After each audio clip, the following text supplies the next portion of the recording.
This is my newest book that I have finished. It's in the Flora book from Field Notes, which they kindly sent to me. I love the design of this.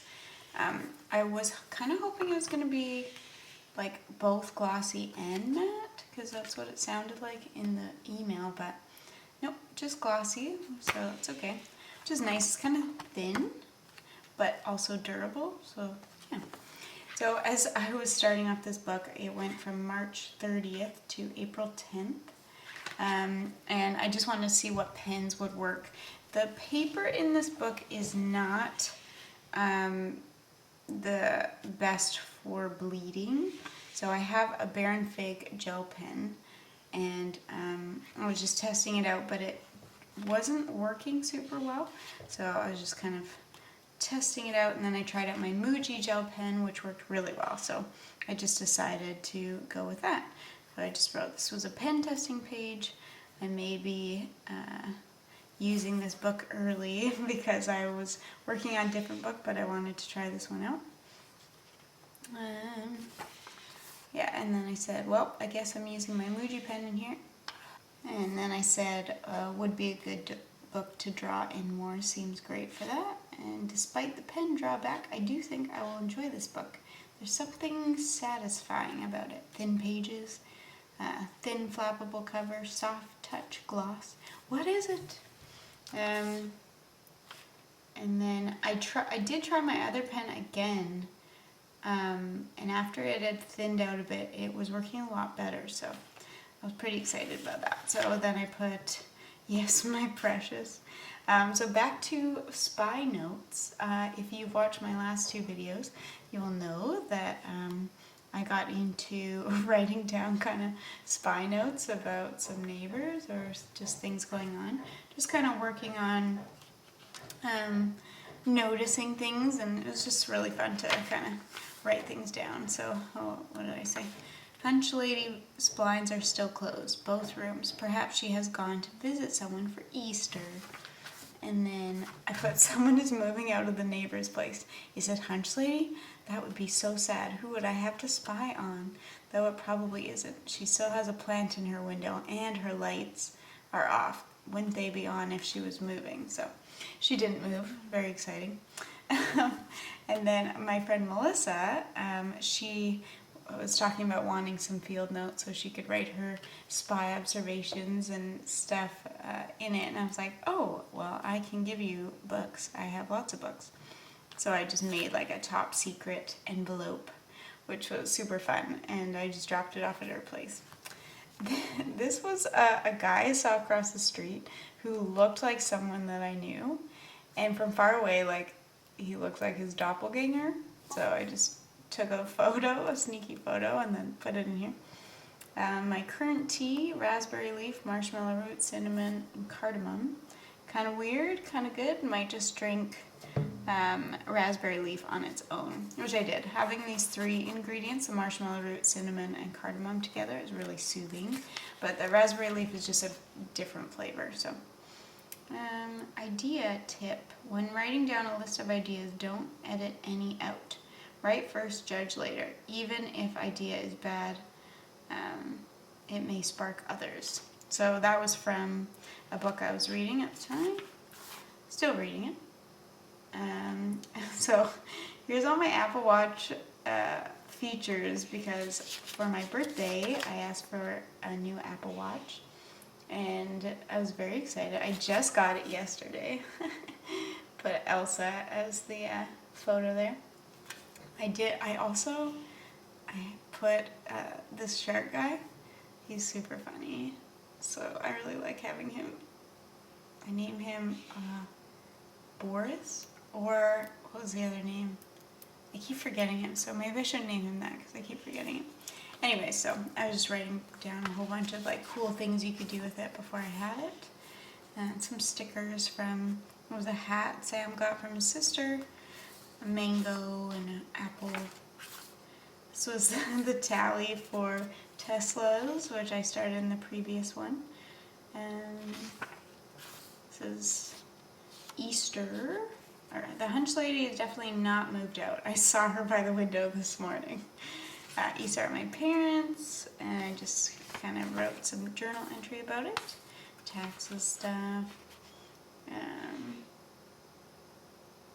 I was at a coffee shop nearby, which I think they're closing it, and that's really sad because it was my favorite place to go to that was nearby.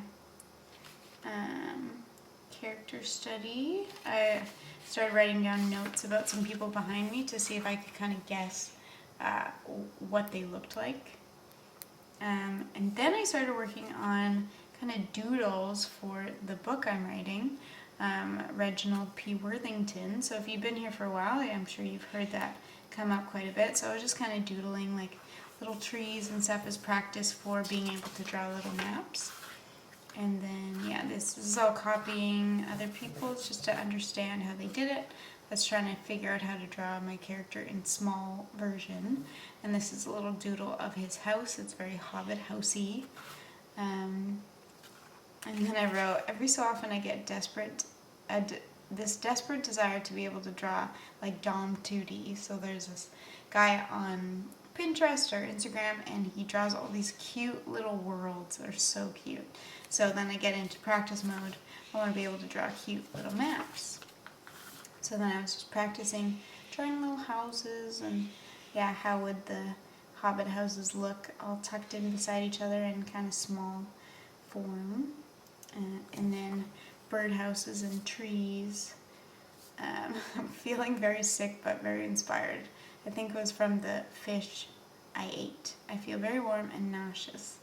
Yeah, that was like getting pretty late at night. Not too late, but late for when I go to bed.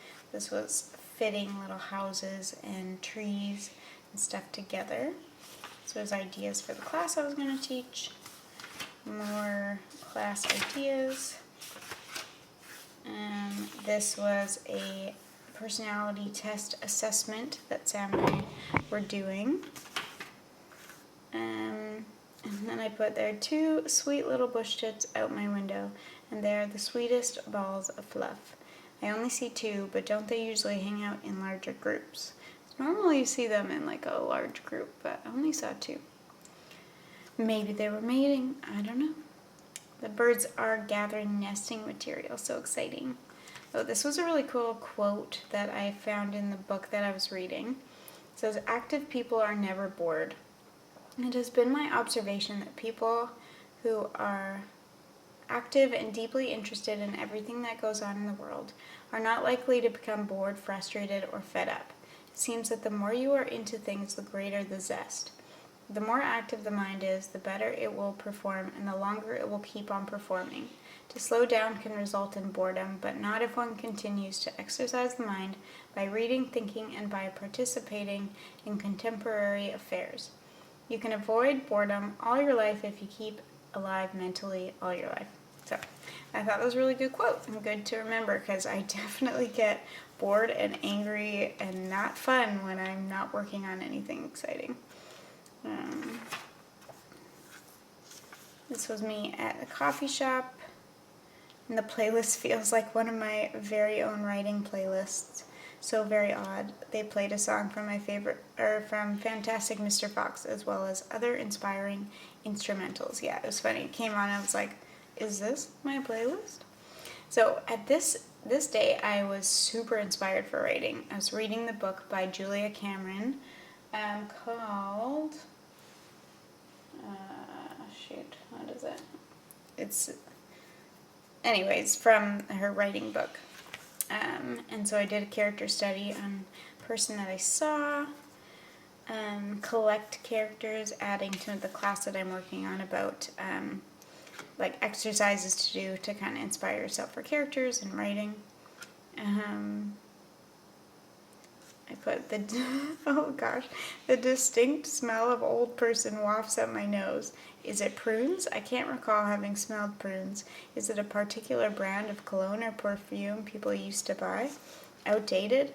That now makes us think old person? Okay, so the book's called Write for Life. Yeah, so I was just adding like notes and like things I could add to my class. I was feeling very inspired this day. notes on how to not make your lips chapped, because my lips have been very chapped. And then I just wrote, I love the vibe at Republica. It's cozy and warm, full of interesting, friendly people. I may come back tomorrow. I did not come back tomorrow, but I kind of should have. Then I'm just still going on about how the book is amazing. I'm currently at Blend's coffee shop in Surrey. The employees here are so welcoming and lovely. What a nice vibe. I just realized how dark the dots in this book are, and I do not like it. I might move spots. So I was at the coffee shop, and there was like a lot of sun coming in, so it was not the most fun. And some notes from Right for Life. And then I did a character study on this old man who walked by. He was so interesting. It was awesome. And so I took a sneaky photo. Yep. I like having them in there because I'm like, oh yeah, this is the guy that I saw. Also, I was trying to work out who my inner critic was, because one of the exercises in the book is to give your inner critic like a name and a personality. So I was kind of going back to potential characters in my life, and I had a spelling teacher when I was in elementary school who told me I held my pencil wrong. But I specifically kept holding it that way because she was so rude. And she was like, you're holding your pencil wrong, instead of being like, oh, hey, maybe we could do it like this. No, that was not her. So I named her Gretchen Stimple, inspired by the character from the Guernsey Potato Peel Pie Society. So the lady she stays with, her name is Charlotte Stimple. So, yeah.